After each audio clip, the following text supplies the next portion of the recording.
Welcome to Rainbow Speaks, Rainbow Stage's first and to my knowledge only official Rainbow Stage podcast. I am your host, Cuinn Joseph. I am your other host, Cuinn Joseph. No relation. Stop saying that. We're related. We are. Anyway, so how are you doing these days, Cuinn? I'm doing pretty well. I bought a house, which is crazy, and I'm just gutting it and doing work in it and finding out quickly that the transferable skills between theater major and home construction is total zero. So it's been a time. Really exciting for you. Even more exciting is our episode for today because we are back, we are podcasting, and we have two lovely guests joining us. Yes, we do. So, without further ado, let's get speaking. Today's topic is disability, accessibility, and theater.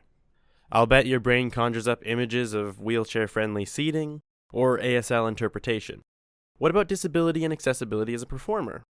What about disability and accessibility in rehearsal? You see, disability and accessibility as it relates to theater covers more than just the audience's perspective. Much like everything else we've covered in this podcast, this issue is, you guessed it, nuanced. Disability, of course, refers to those with any and all physical or sensory barriers to participate in an activity or complete a task, but the barriers don't just exist in a physical sense.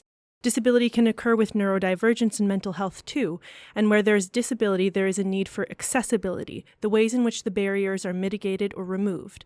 This can affect audience members, performers, directors, designers, creators, marketing, budget, you name it. And with that many moving parts, there is a distinct need for a number of unique solutions. Enter that pesky nuance we were talking about. And we were wondering here at Rainbow Speaks about what some of those barriers affecting our local artists were, solutions that are currently out there, and some hopes for issues that are not being addressed.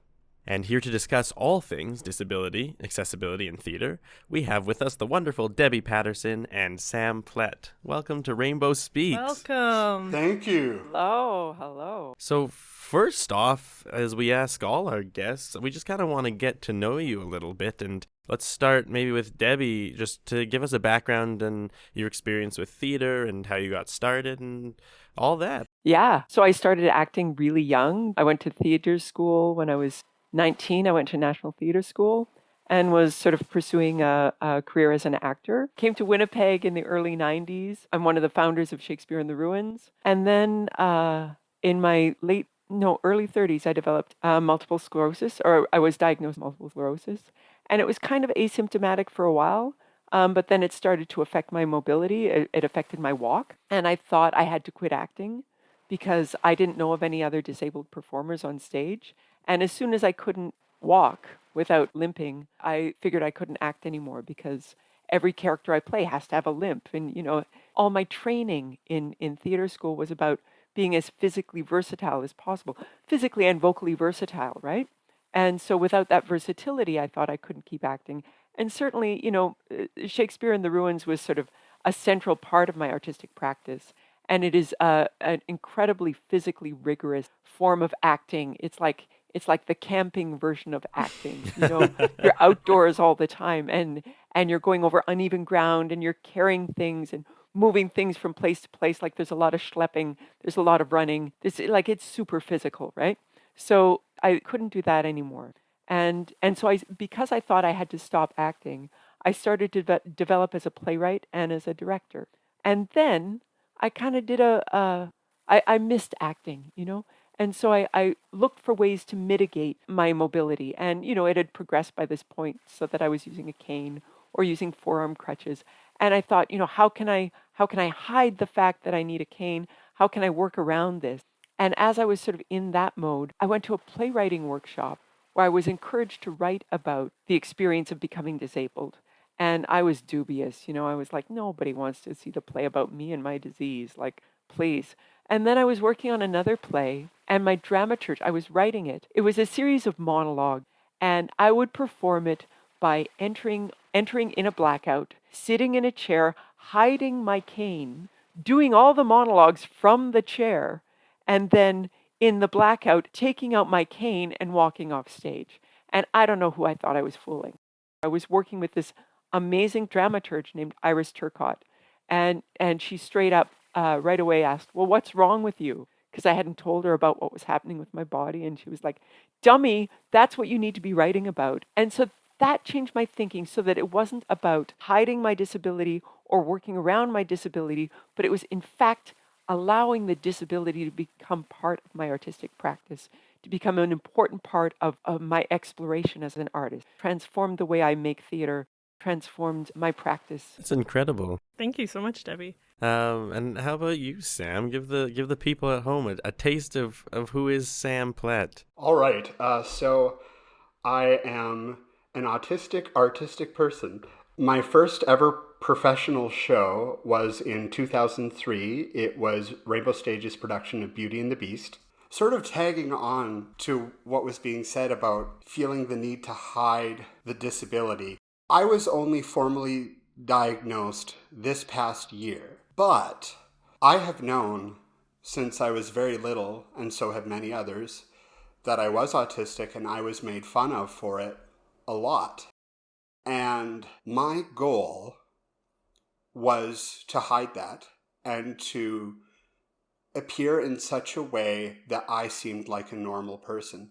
And I would watch the same movies over and over again, mimicking the way that people said things, practicing conversations for hours, and trying to get the sort of different responses that would be natural to say to people.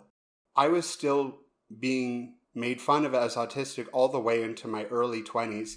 And I felt by then that I finally was able to hide it.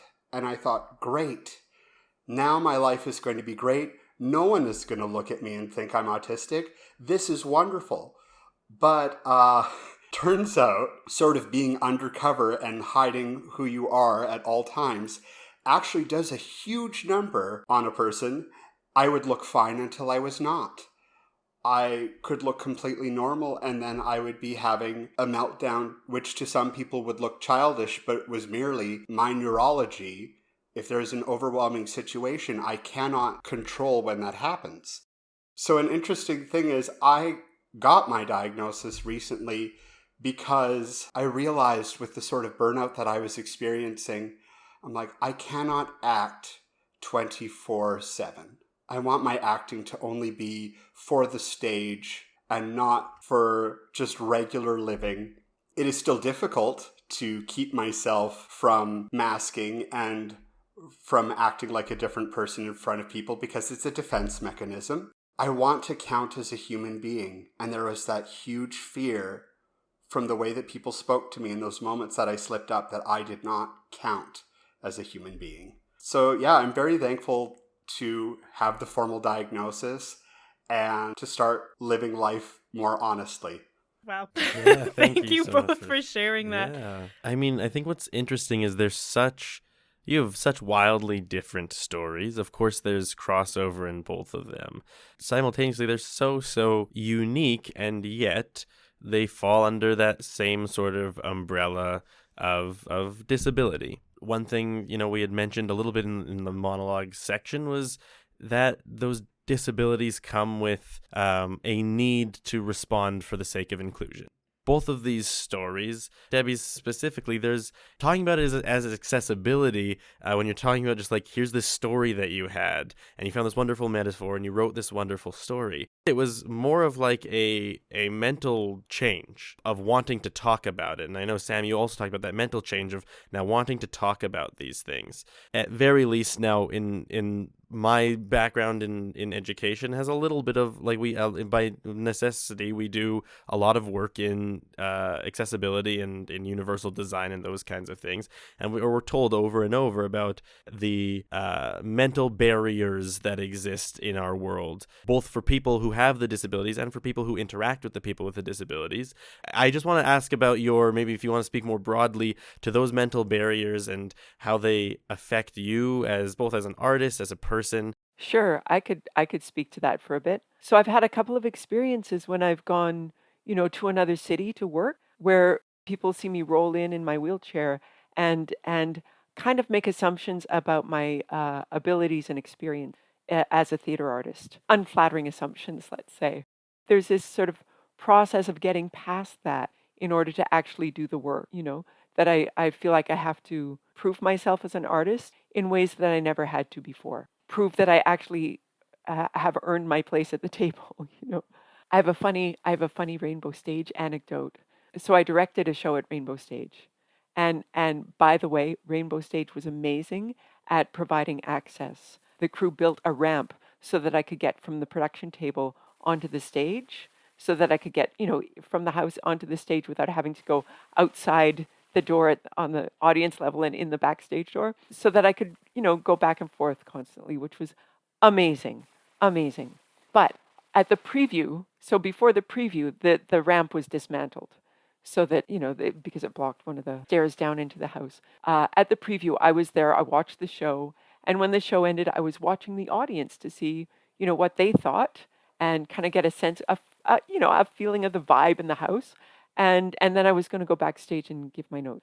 And so I was sitting there looking around at the audience, and this well-meaning woman came up to me and, put her hands between her knees and leaned down and was like, "Did you enjoy the show?" Oh, and no. and wanted to make sure that I wasn't, she thought I was looking for my minder who would take me home, It was really like it was so patronizing and so embarrassing.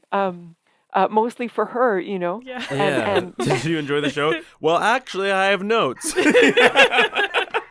I was like, more importantly, did you enjoy it? Yeah. Yeah, exactly.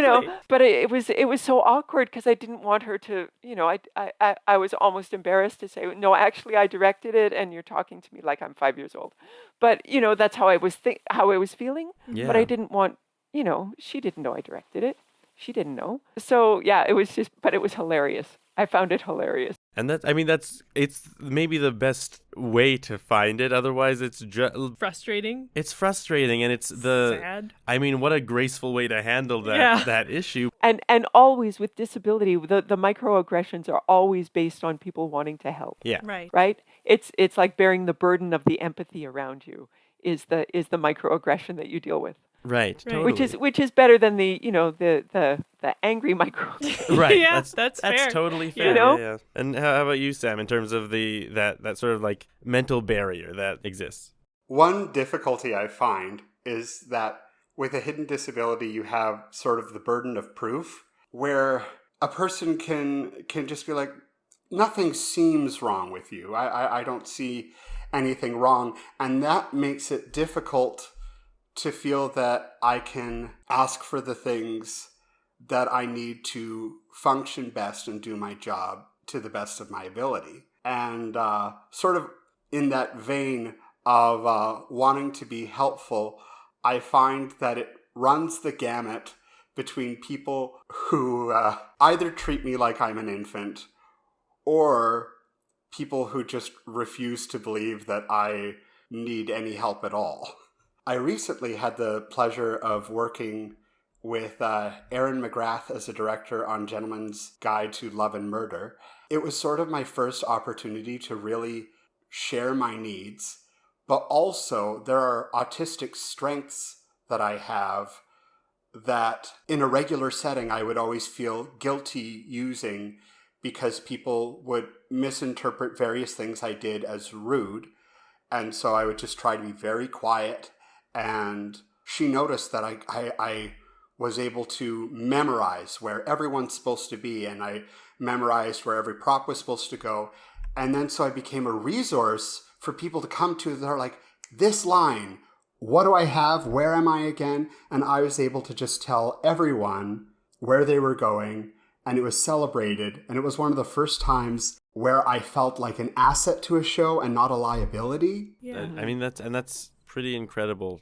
I guess I maybe flips the script, pun intended in this case, but there's several circumstances where it becomes an extra ability. I would argue that disability always brings gifts with it. That having a disabled person in the rehearsal hall is always a benefit to a process. Okay, there's this guy I work with, Niall McNeil. When he runs the room, it is amazing. It's amazing. There's no room to be cool. There's no room to be cynical. When he runs the room, everybody brings their authentic self. Everybody speaks their truth. Everybody drops their artifice and their pretense and is just real. And when you have a group of actors who are not checking themselves, not like jockeying for position socially, or not, when you're not like ego driven in that way, the work is better. It's better across the board, just having that person in the room. And I would argue that the disruptions that disability creates always provide better solutions than you would have had without the disruption in the first place. So having a disabled person in the room will always improve your artistic product. My blind friend, Alex Bulmer, she's also a performer. She says that blindness is being in a state of limitless possibility. And I feel like that's kind of where disability lives, right? Because there's a way of doing things, there's a status quo, and we will follow that if we can. And once that set path is no longer available to us, then every other opportunity opens up, right? Like if you can't do it the way you always did it, then you have to find another way. And suddenly every other way is a way of doing it, other than the one that you thought was the only way. So that disability always expands your possibilities, expands your scope, and creates opportunity for exploration and growth. Mm-hmm. Love that. Just to that point, it makes me think, because so often I think this is across multiple sectors, but I think about it as I work in an arts organization and just work in the arts in general, is that we think of accessibility a lot of the time, even though it should be ingrained in every level of the thing that we're building. It's often like, we're building this thing, okay, now how do we make this thing accessible, rather than how do the facets of accessibility create and contribute to this thing to make it better for our artists. And with that, we've been pondering because we're going to be using this term a lot, this word accessibility, as it relates to theater. What does that mean for us? I think that we're always looking for tangible definitions. I think it makes things so much easier to wrap our heads around and then work towards either solutions or just identify some of the positives and basically everything around it once we are all on the same page. So we'd love to hear from you. What does accessibility mean? Maybe you can talk about that as broadly or as locally as you want. From a neurodivergent point of view, I've really been appreciating the idea of relaxed performances where the lighting isn't as dark. People, if they need to make whatever sounds they need to make, can feel absolutely free to. There's just a lot less pressure. If someone wants to speak during the performance, they can. Volume tends to be a bit lower. Everyone's sensory profile can be very different. So personally, for myself, relaxed performances wouldn't work as well for me, but they do this thing at some sports centers where they create sensory kits that you can get, where it will have specialized headphones so that if the sound is too loud, you can help calm that for yourself. There are fidget toys. Honestly, the darkness of a theater helps me so that my focus can only be on what's happening on stage. And also sunglasses are sometimes provided in a case like this, and fidget toys. These sort of things for accessibility just really make it so that everyone has an opportunity to enjoy theater. And I think that's really important. I love the philosophy around relaxed performances, not just being for people who are neurodivergent or disabled, but anyone who's not really comfortable going to the theater, who doesn't feel like that's a good or a safe place for them to be. The pre-show communication, in terms of like a visual story, showing, how to get to the theater, what it's going to look like when you get there, what your seats are going to be like, what the characters look like, all of that I think is fantastic. For me, when I think about accessibility in theater, I always think about it from the performer point of view rather than the audience point of view, because that's where I live. Accessibility for me is so much about disability justice or anti-ableism. And so when I break that down and when I think about what is ableism, I feel like the core of ableism is really our belief that people have value based on their ability to produce. If you can't hold down a job and support yourself, then you're kind of a drain on the whole useless eater thing, the Nazi Germany propaganda about disabled people calling us useless eaters, that we're a drain on the system, that other people have to work to support us. And if you can't do the work to support yourself, then you have less value than other people, right? So for me, accessibility is about challenging that belief in all of us in every moment. Accessibility is about sort of a personal journey that we embark on all the time, right? So that we check ourselves. Am I valuing myself based on my ability to produce? How am I valuing my own life? How am I valuing the people around me? Do I value people because they can bring something to the table, or is their presence enough? Is their ability to connect, to converse, to be in relationship with me enough to value that person as equal to any other person? And of course it is, right? And so when we approach accessibility from that point of view, I feel like it's a universal story that we need to keep telling and keep telling and keep telling. Because I feel like in our culture, we do not value our humanness, our basic human needs enough. We push ourselves, we drive ourselves. Everybody's anxious, everybody's overworked, everybody's exhausted, right? Like, come on, it's all ableism, right?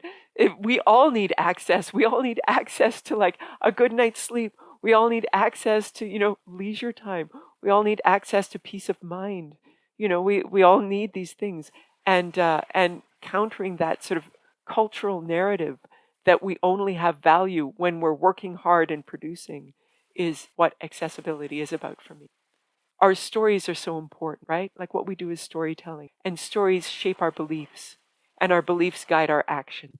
And so if the stories we're telling are guiding us to actions that are going to be harmful to ourselves or others, then it's a problem, right? We need to be telling stories that will be healing in our world, that will encourage us to perform healing actions in our world. Totally. And I think you're so, I mean, one, I love listening to you talk. I know, I was thinking I could just sit here and listen to you talk all day, Debbie. If you want to host a podcast. Honestly, I thought I was going to cry while we were talking, and just absolutely beautiful.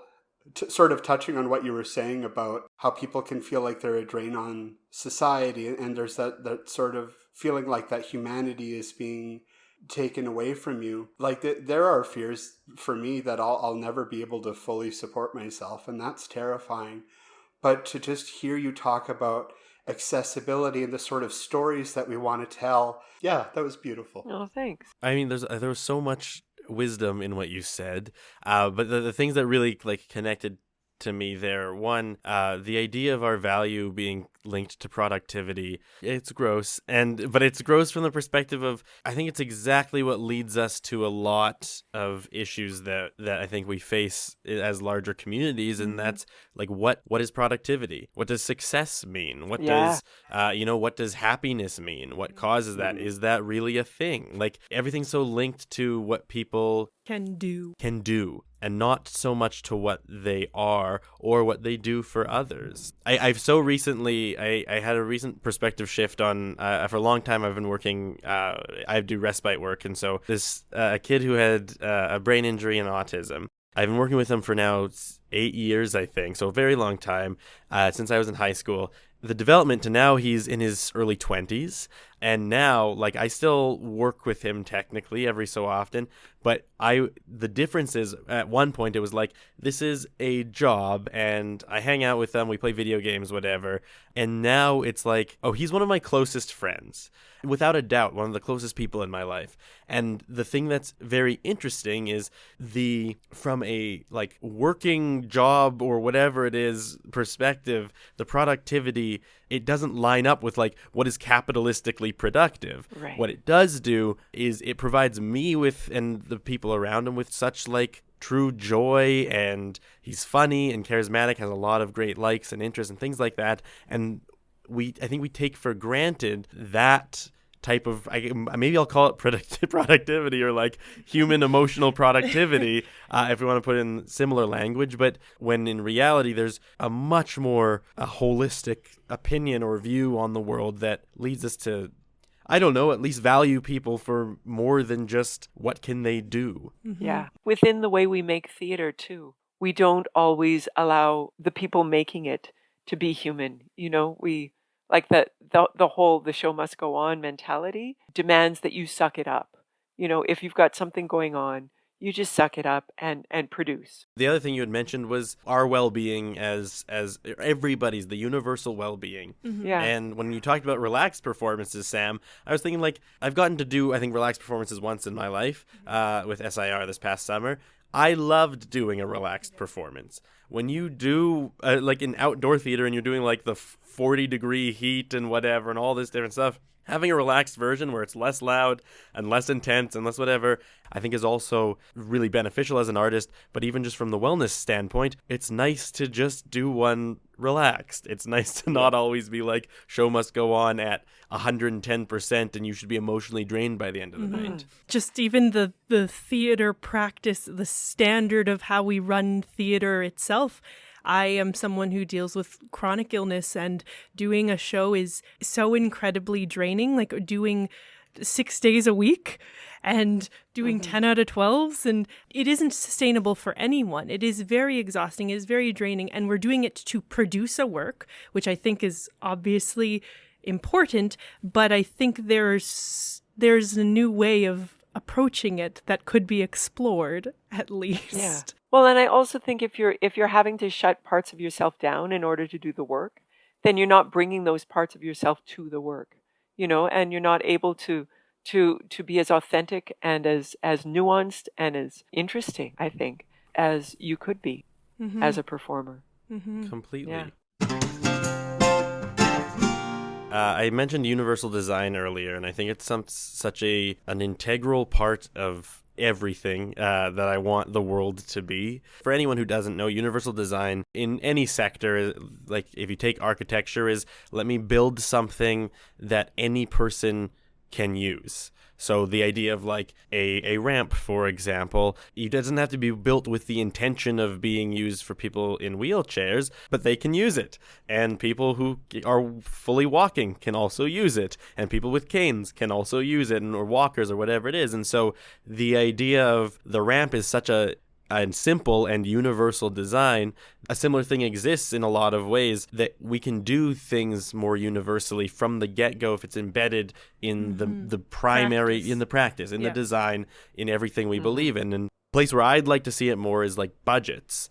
We budget for accessibility sometimes, but sometimes we don't. Sometimes in larger theater companies, we'll budget for a show, and then they'll try and find money for accessibility instead of applying for the grant in the first place with accessibility in mind. It's built into the project. Or, God forbid, designing projects that don't require that like added on accessibility, that are projects that have that in their inception.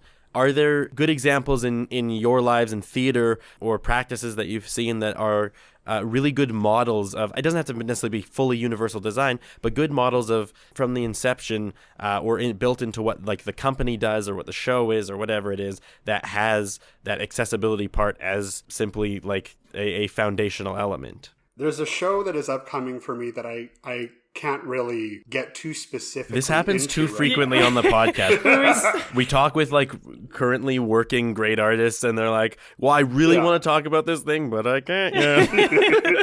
But I was going to say, as an autistic person, one thing that is very hard for me in the arts is that a lot of things in the arts are very last minute. Things are being thrown at you at the last minute. You're learning things very quickly. And as far as choreography is concerned, I do not learn well in the room. I have to spend many, many extra hours outside of rehearsal to try to get anywhere at that level. And there is a production coming up that I'm involved in where they are going to have pre-recorded choreography.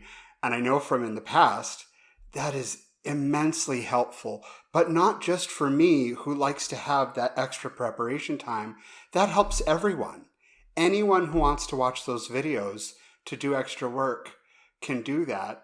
And I think it allows everyone to be better. Of course, that's a great one. I would love that. I would love that too. It seems so straightforward. I struggle with the idea of universal design because I've been in spaces where there's access friction, right? Where one person's access need is directly opposite to someone else's. So, for example, I was in this group of disabled theater artists. There were some people with brain injuries who needed the lights really low. There were some people with vision impairment who needed the lights really bright. What you're talking about, Sam, having everything planned and knowing what's going to happen is awesome.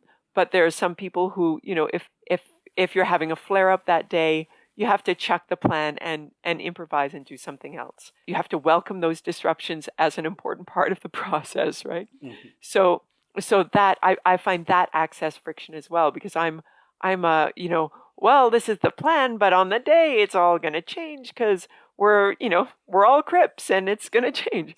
Or the idea of Crip time, right? Where I will try to get there for 10, but if my leg isn't bending today and it takes me an extra 10 minutes to put on my shoes, then I'm not going to get there for 10. So like the idea of Crip time like butts right up against that idea that we said we would start at 10, and that is a legitimate access need. So I find that there are often times when there's access friction and it gets in the way of making anything universal. Nevertheless, some of the things I like to do are I like lots of check-in at the beginning and at the end of every day, so that everybody in the room can weigh in on what's going on with them and can bring their full self. So like if someone has a kid who's sick, that is going to be a stress on your mind through the whole rehearsal day. You might have to leave early. You want your colleagues to know what's up with you, right? So if we can check in at the beginning of a rehearsal and say, I've got this going on, or I didn't get enough sleep last night, or, I'm having a bad leg day, whatever it is, right? We all have things that make us human that we need to bring into the room so that we can all offer each other the grace that we need to be human in the room. That's like the best I can do for universal design is a process whereby we all recognize that we all have access needs. We all have limitations, and we need to make space for that in the room as a team. Totally. I've never heard the term access friction before. I love that. That's really good. Yeah. It's a good one, eh? Yeah. That is very interesting. That sort of making space for that, for everyone's access needs in the room, sometimes I feel like is such a wonderful, perfect way of approaching it, yet goes against the way we have set up theater as it is now. And so how do we meld those two worlds? Or do we just blow it all up and try again? Well, I have this theory that by allowing us all to be human and to express our access needs to each other and to, as a team, offer each other the grace to support each other's access needs, that it builds ensemble within the company. And once you have ensemble within the company, everything else goes much more smoothly. Mm-hmm. And I also think, that thing that some directors do where they're like, oh, well, we have 15 minutes before the end of day, so what can we accomplish in 15 minutes? Yeah. Rather than going, it's 15 minutes to the end of the day. Anything we try to tackle right now, it's not going to stick. It's going to be a waste of time. So just take the extra 15 minutes, Yeah. That mentality that we're fighting the clock and that we have to crunch every little bit of work we can out of the clock is counterproductive. Mm-hmm. I don't think that's a good way to make art. I agree. Yeah, not at all. Yeah. Changing our mentality of what we can produce. We only work our best when we're working together. Cuinn and I do a lot of silly theater together, and good theater, but it can be both. It can be both. Exactly. But when we're in that same headspace, when we're able to give each other that grace, we create our best work. And I think I found that, especially because theater is a collaborative process, as much as it can become hierarchical and all those funny things. It is a really collaborative process, and you are creating a team and you are working with those people and for so many hours in a day and living in the world that is being created. To create the best world, we have to be our best selves. Yeah. We do our best work when we feel safe, supported, and seen, right? Mm-hmm. So why not create that atmosphere? Yeah. Mm-hmm. I do want to ask, because on that scene point, I'm always trying to grab a word for segues to make them sound like they're great transitions. But the idea of being seen, now you're both artists, and the idea of being seen from a representation point of view, but also from, I guess representation is kind of what I want to hone in on in terms of there's work that is made for disabled artists, and there's also work that is made for non-disabled artists. And in recent years, there has been more I guess like non-disabled artist work that disabled artists are able to be like seen for and audition for and get some of those parts. For example, like being in a wheelchair and doing a part for a character that's not in a wheelchair. Do you feel comfortable, going out for a role that isn't for like a necessarily disabled artist? Well, for myself, I'd say that every character that I am going for is not disabled, but I actually, just because it is a part of who I am and the way that I have tried to mimic the people around me to appear more like them, I do want to bring a bit more honesty about who I am to those roles, just as a way of saying, why wouldn't this character be neurodivergent? It doesn't work for everyone, but there are definitely roles that I have seen where I say, I'm like, this person's experiences are such that I can relate to, that I could easily imagine that they're autistic as well. I would like to start bringing more of that to the roles. And also, I read an article recently. It was talking about there are some disabled roles on Broadway, like Nessa Rose in Wicked, or Crutchy in Newsies, or Clara in Light in the Piazza. She's developmentally disabled. And as of 2020, at least, none of these characters have ever been played by a disabled actor on Broadway. And while I think that multiple performers can, of course, do a wonderful job with those roles, I think that they miss something special that they could bring with the reality of someone who actually has those disabilities, bringing their takes to those roles. And I'd like to see more of that. There's the expression "nothing about us without us" comes from the disability justice movement. That's where that expression started, and it still is happening. That people are telling stories about disability, creating work that centers disability with no disabled people in the room, and it's a big problem. The stories in our culture about disability are most often created by people without disabilities for people without disabilities, and they usually fall into two categories. There's the cautionary tale, like the drunk driving ad with the person sitting in the wheelchair who drank and drove and now their whole life is going to suck because they're in a wheelchair, and that's tragic. Or there's the inspiration porn, which is the disabled person who does something completely normal, but because they're disabled, there's some sort of heroic for doing it, right? But then when you become disabled, you discover I am neither a hero nor a tragedy.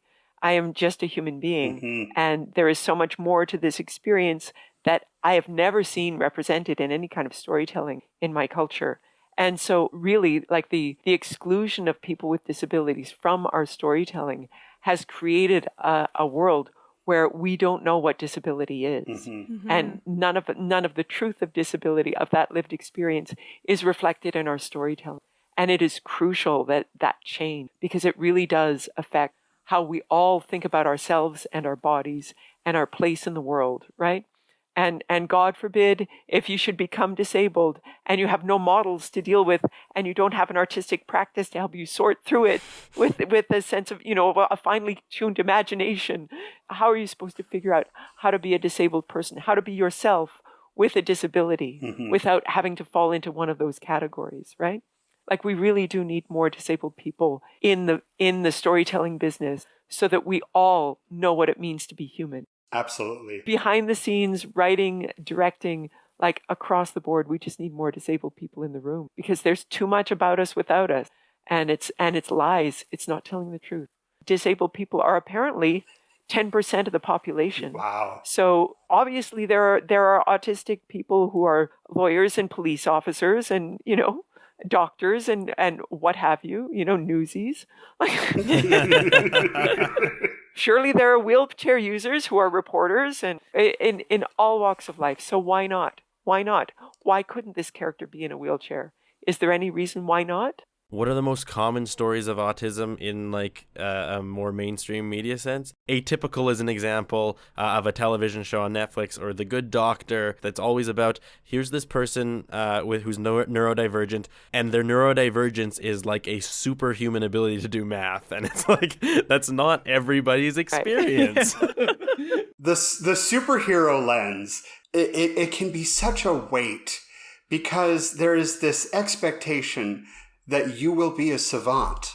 I have special interests. I do have things that I'm good at, but I cannot have this weight placed on me of this brilliance that I need to have. Sort of going in those two veins of like either baby who cannot take care of themselves or genius. It's wildly unfair, and I will honestly say the majority of autistic people that I see on the screen, they are never played by autistic people, and they do not represent autistic people to me. They are stereotypes. Mm-hmm. And sometimes from amazing performers who are absolutely wonderful, but they are stereotypes. And just as we're saying, I want to see more people like me who are therefore telling more honest stories about what it is to have that disability. And it runs the gamut. There are people who are going to have a lot more access needs, and also access needs can vary. There are people who will be brilliant. There are people who are going to maybe be of average intelligence. I want to see that variety and less just solid stereotypes. Of course, and I should point out for those who are listening and not watching, he's currently doing quantum physics on a whiteboard behind him, but it's unrelated. It's unrelated. As a side note, I'm actually hyperlexic and I have dyscalculia, so I'm actually extraordinarily bad at math. And with my hyperlexia, I taught myself to read when I was 4. So I could barely even speak at 4. The speech was delayed, but then I was reading. Only 7% of autistic people have hyperlexia. So it's just a thing that if you know one person with autism, you know one person with autism. Yeah. There are varied stories, and I think that goes with any disability. And we just need to see more variety because it gives more richness and depth to the stories that we're getting.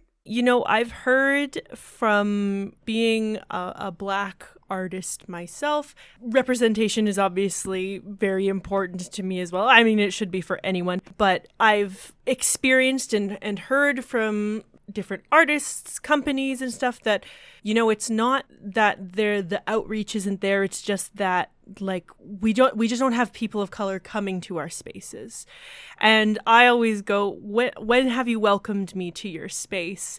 Which is a sad thing. And so I do want to know if you've experienced any companies or organizations or just had to do it yourself which I know, Debbie, you've got an amazing company that welcomes you into a space and that makes you feel like your disability, your neurodivergence is celebrated in the space, is important, is included. I very rarely feel like I'm welcome in the space as an audience because there are so few, I have so few options of where I'm going to sit, and I'm either in the back row and I can't see very well, or I'm in the front row and I feel like I'm very, very obvious, and feel awkward. There are some theaters where if you want to book the wheelchair seat, you can't just do it online like a normal person.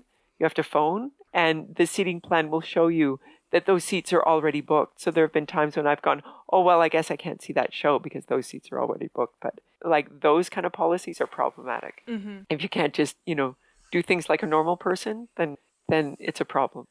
As an artist, I don't know if there have been any rooms where my disability is seen as an added bonus to the process. When I think it is personally.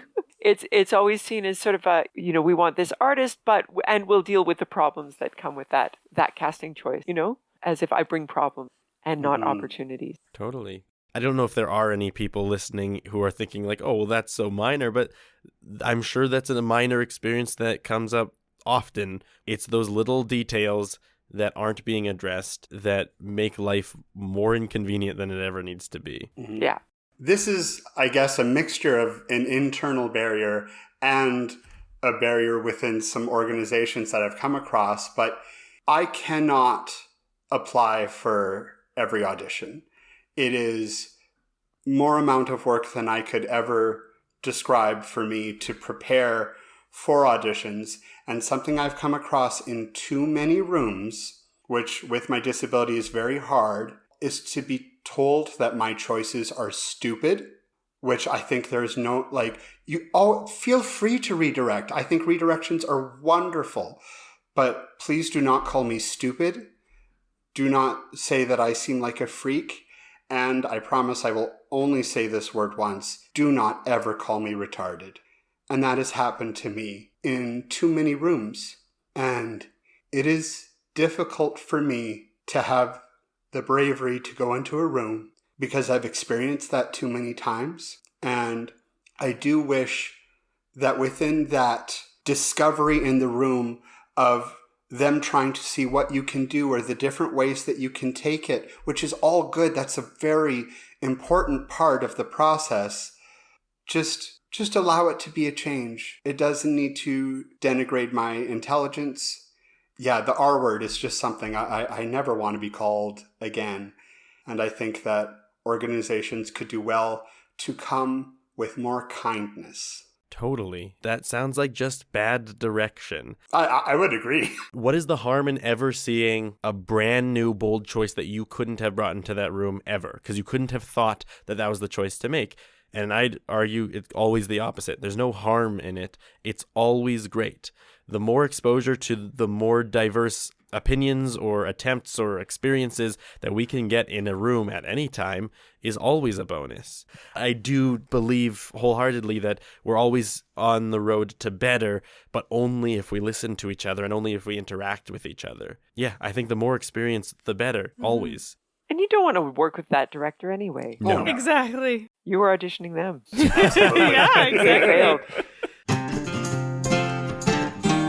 I had a general question. I've heard a lot of discourse on the use of person first language versus disability first language, and I just would love to know your opinions on it because I think it's valuable to hear it from you rather than when I was taught in university about person first language, it was from a non-disabled person who said, this is how we should be doing it.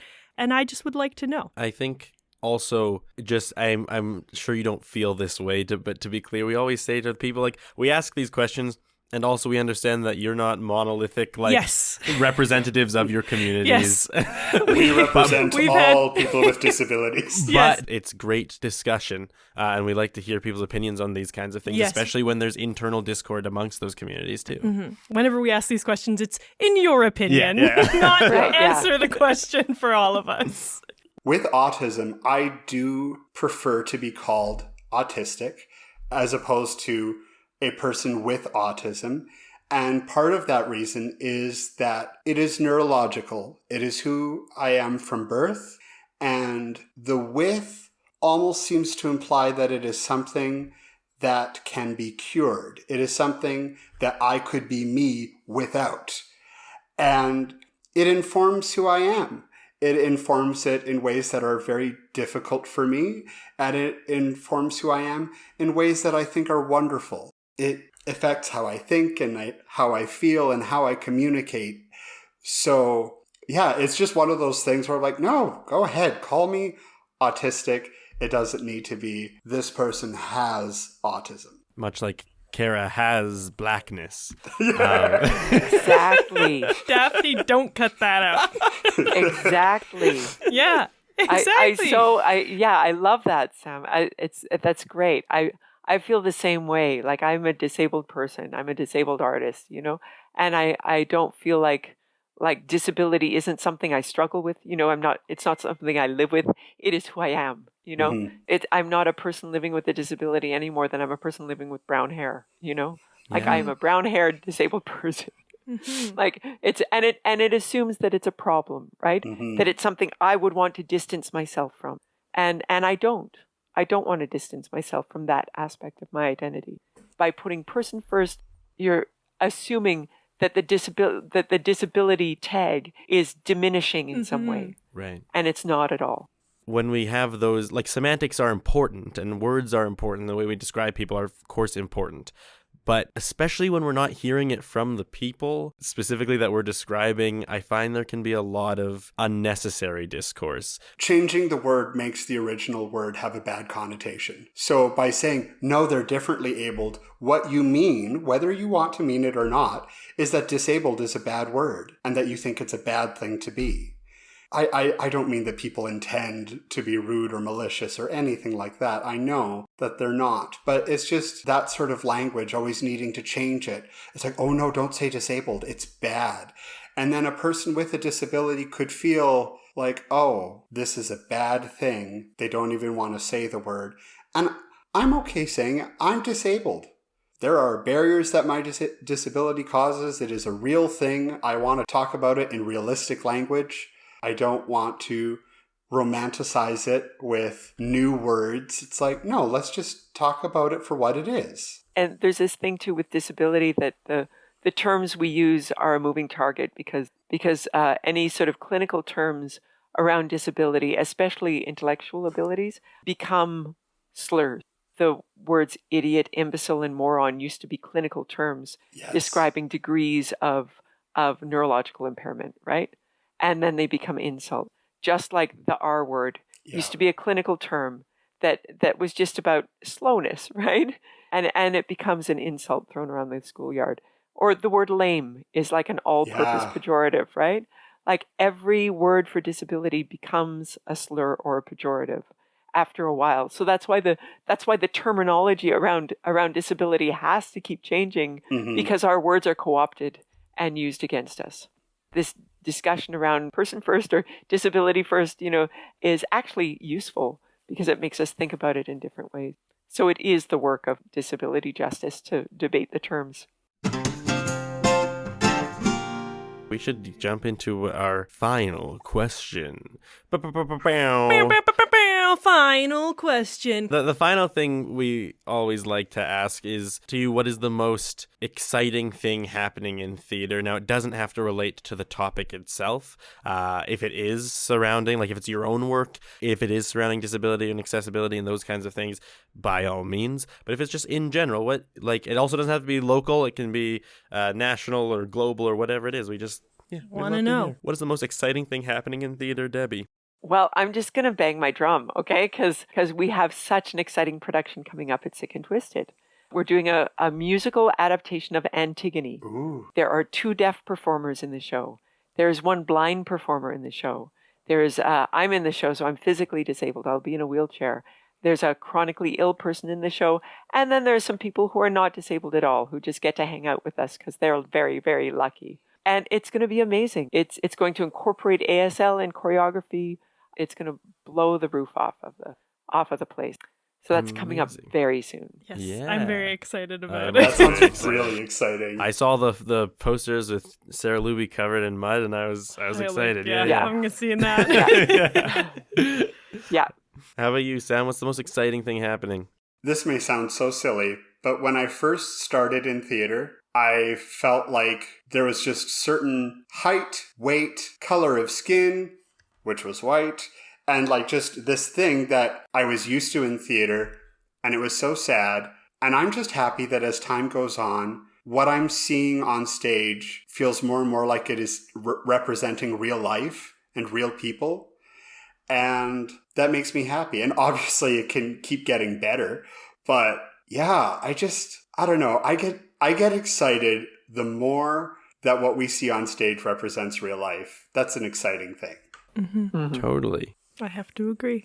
Yeah, that's amazing. Awesome. Well, thank you so much for joining us today. This has been an amazing talk. You both have said so many touching, wonderful things. Before we leave, we do like to, I know Debbie, you kind of already did, but we do like to get you to plug some things you've got going on, some interesting things that are happening, things that you can't talk about, but say like, stay tuned, all that good stuff. Check Self Moliere, and it's from November 17, 27. Amazing. And how do we find tickets? Tickets are online. You can look at our Facebook page or our Instagram or our website. Tickets are $0 to $40. You decide. There will be ASL interpreted performances. There will be audio described performances. There will be captioning in English and French. Incredible. All going on. Okay, for the thing that I'm not supposed to talk too much about, this is what I can say. I can't say how I'm involved in it, but for Winnipeg Studio Theatre's upcoming production of Fame, it is a new project with special care being paid to accessibility. Audition formats will be different, and rehearsal structures will be adjusted as well to better support the artist's needs, which I think is just a really exciting project, and I'm looking forward to seeing what that's going to look like in practice. Thank you. That sounds so exciting. That's very exciting. So check out Sick and Twisted. Stay tuned for Winnipeg Studio Theatre. What have you got going on, Cuinn? Follow me on social media at Cuinn Joseph on Instagram. With a C. With a C. CUINNJOSEPH. Listen to this podcast. Listen to other episodes of this podcast.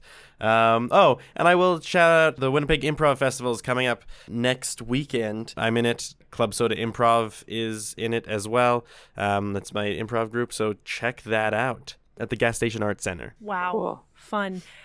For me, you can follow me on Instagram, Kara J. Joseph. That's Kara with a K, Cuinn with a C. You can also check out Rainbow Harmony Project. Our youth choir has launched this year for queer and allied youth ages 13 to 18 who want to sing in a non-audition, fun, safe community choir on Tuesday evenings. Check it out. It's so nice and lovely and fun and beautiful. And if you are a youth or know a youth who likes to sing or maybe doesn't but wants to try out choir anyway, RHP, rainbowharmonyproject.ca. Anyway, thank you so much for joining us today. Yeah, thank you a lot for joining Yeah, us. thanks. Thank you so much for having us. Debbie Patterson, Sam Plett. What did you say to end off? We just spoke. Have a little bit of optimism, like a rainbow through a small glass prism. We want to search, we want to look, to listen, to see what we find. Sure, we've got a lot of old traditions, but we're interested in your new renditions. Help us understand what we've been missing for all of this time. Rainbow speaks, rainbow speaks.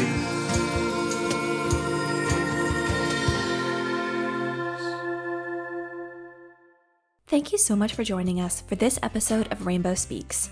Our hosts are Cuinn and Kara Joseph, and today's special guests were Debbie Patterson and Sam Plett. For the digital studio, I'm Daphne Finlayson, your technical creative director, and our content creative director is Dutchess Cayetano. Music for the show is provided by Duncan Cox. This podcast was recorded and produced on Treaty 1 territory, the traditional home of the Anishinaabeg, Cree, Oji-Cree, Dakota, and Dene peoples, and on the homeland of the Metis Nation. We gratefully acknowledge the support of the Canada Council for the Arts in making this podcast possible. Thank you so much.